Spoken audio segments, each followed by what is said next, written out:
Hey, what is going on, everyone? This is Dalton, the Daltonian TFs, and today we're taking a look at another Titans Return review, and that is going to be over the Deluxe class, Decepticon, Grax, and Skullsmasher. And yes, I've already taken them out of the box.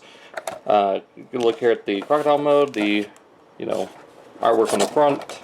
Box was a little banged up, but hey, I found it at my local Walmart, so that is, just amazing. I mean, here in southeastern Colorado, this is a rare occurrence, so I'm glad I was able to find them when I did. Again, like I said in my Hardhead review, these are both being recorded the same day. I'm hoping that tomorrow when I go back, I will be able to get Scourge and Blur. And I've also got Galvatron and Sentinel Prime coming in the mail, along with the first wave of the Titan Masters. I plan on getting the leaders and the second wave of Titan Masters along with the Legends class all in one take. So we'll get those all here within the next couple of weeks. Plan on it. So until then, this and the Voyagers and these little guys are probably going to be it for now. But don't know quite yet. So hopefully we can get these all done shortly. As far as the back of the box, 1 step for Grax, along with 11 steps for Skullcruncher, Skullsmasher. It says here on the back, the Decepticons unite with Titan Master partners to power up for battle. Grax masks the energy signature of the bot he's bonded to, making Skullsmasher invisible to the Autobots. So basically, it's like a cloaking / stealth thing.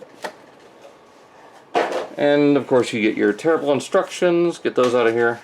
And as far as the collector card, we've got, like I said with the Hardhead, basically the original kind of Combiner Wars type thing, except now we've got the stylized look to it. Very nice artwork here, little Hasbro stamp there.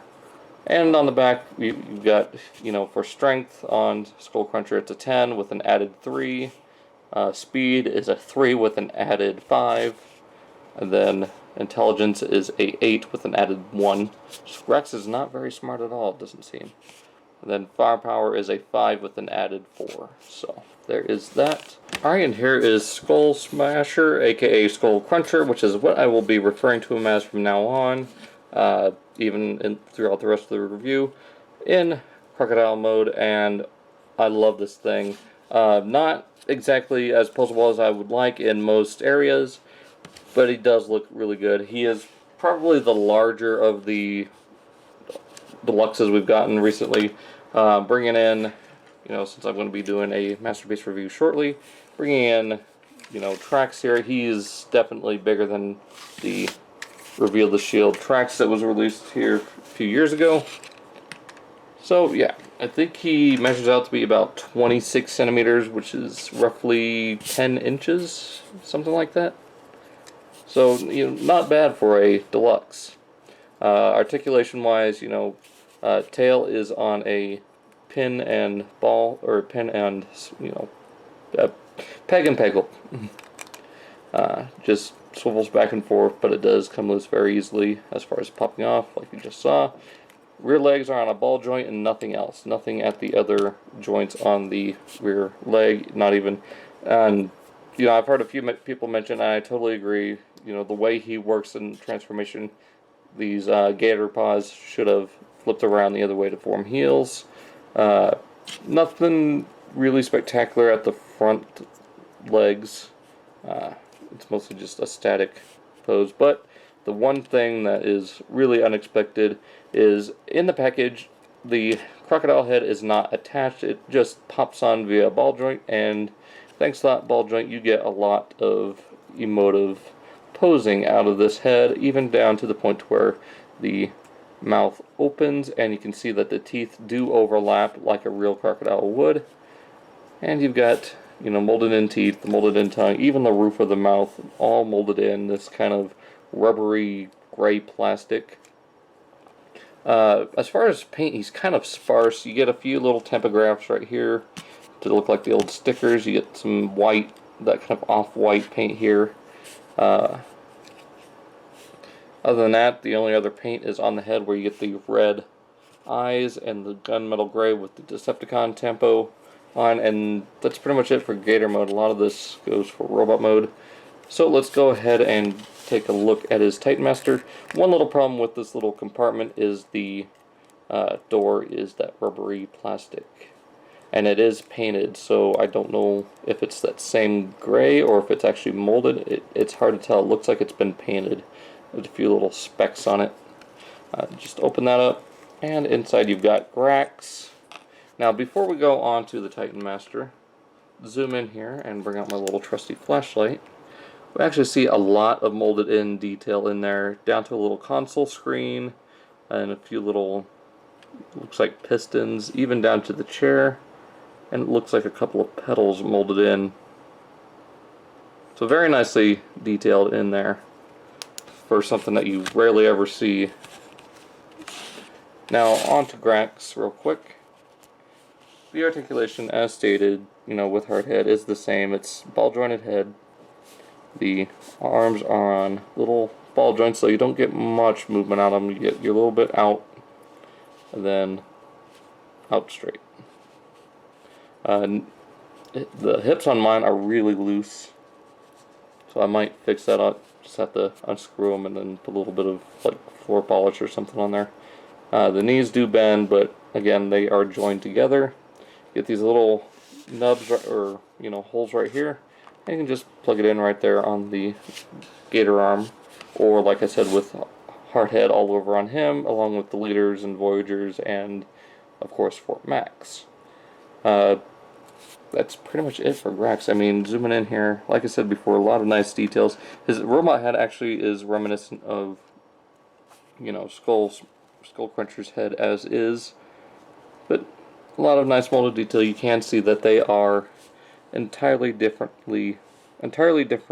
molds, except for, yeah, even on the back. Wow, I didn't expect the back of the legs to be completely different either. So there's that nice little bit of gold paint there on the face. Let's go ahead and transform Skullcruncher now. Go ahead and close that little door up. It'd be a bit of a pain. There we go. Go ahead and pop the tail off, and we'll go ahead and show off the little gun emplacement mode that you can do with this.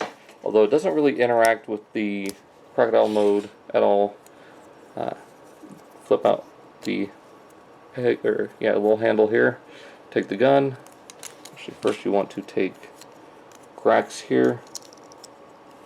Put him in the little chair that's molded in, and put the gun right there, and now he's got a little turret. So he doesn't like sitting in here. So yeah, there's that. It gets a little bit better with a couple of the other figures, which we will get to later as soon as I get them. As far as the rest of the transformation goes, you want to basically just leave those there. To unfold this, and these will lock onto the little green knee guard there. Hear that click. And you also just want to tab the Gator legs into the sides of the robot feet. There we go. Flip out the toes. And from here, there we go. Knees are really tight on mine. Go ahead and bring up the camera. Now from here you just want to rotate the Gator head all the way back, about to there. And one thing I didn't quite understand, I didn't use the instructions at all. I usually don't tend to unless it's absolutely necessary. I thought you just, plug these in as they are, but it doesn't work. So you have to plug them in at an angle, just like so. Just go ahead and bring those down. Bring out the Gator claws out of the way. To there. Bring out the robot hands. And of course the Gator claws pop off. Lovely. So they're supposed to go to there. Go ahead and straighten out the arm. Nope. Then from here, you just want to take little Grax, just fold him in half, breaking his hips and at least breaking his legs. And you want to just pop him on. And unlike Hardhead, where the Titan Master was really loose, this one is fine, and there we go. But yeah, he doesn't have that little bobblehead syndrome. He mostly uses it as just a swivel. It's not too loose. I mean, you can move it and it will stay held, but it's loose to move around.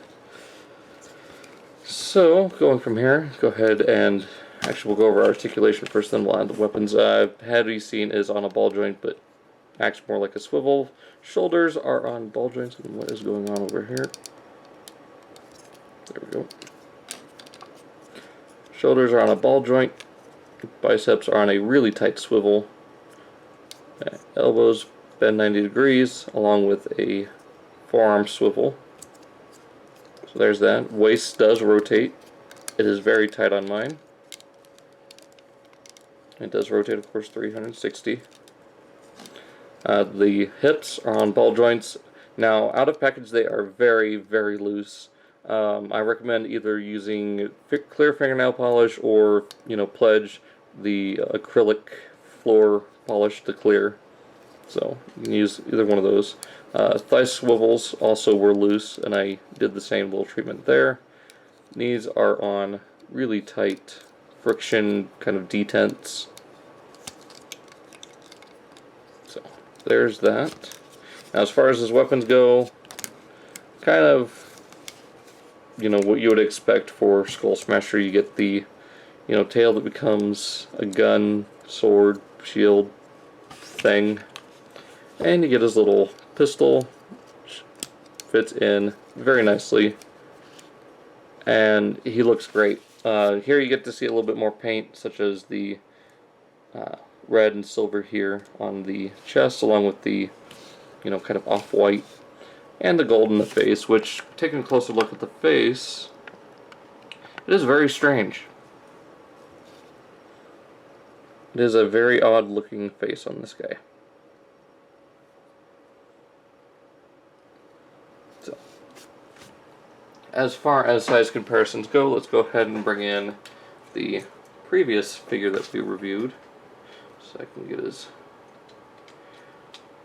Titan Master, his Headmaster.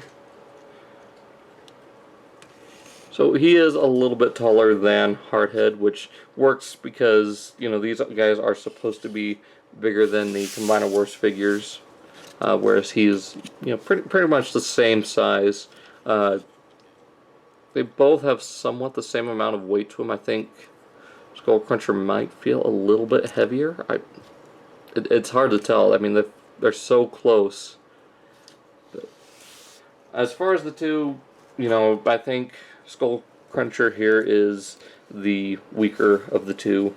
Not to say that he's bad, he doesn't hit all the right buttons for me. He has some issues, such as, the fact that his feet don't stay on the loose joints that you have to fix out of packaging. Nothing locks in as far as his feet or his hands, but which is funny because the knees lock in. So it doesn't make sense that he's got some of these issues that they could have easily prevented, but it's still better than getting 50 repaints of the same mold every single wave.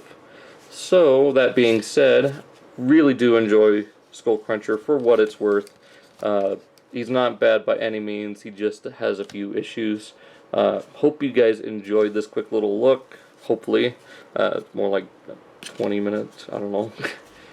I hope you guys enjoyed this review. Like I said, I really like this guy. He does have some issues, but what figure anymore doesn't have its issues? And this is a children's toy line, so don't try not to dog it too much. But like I said, hope you guys enjoyed. You can check out some more photos of this guy on my Twitter, Facebook, and Instagram page. Those links are down in the description if you want to check those out. I'll be making a playlist for these Titans Returns figures, so you can check that out. Other than that, hope you guys enjoyed, and I will see you all next time.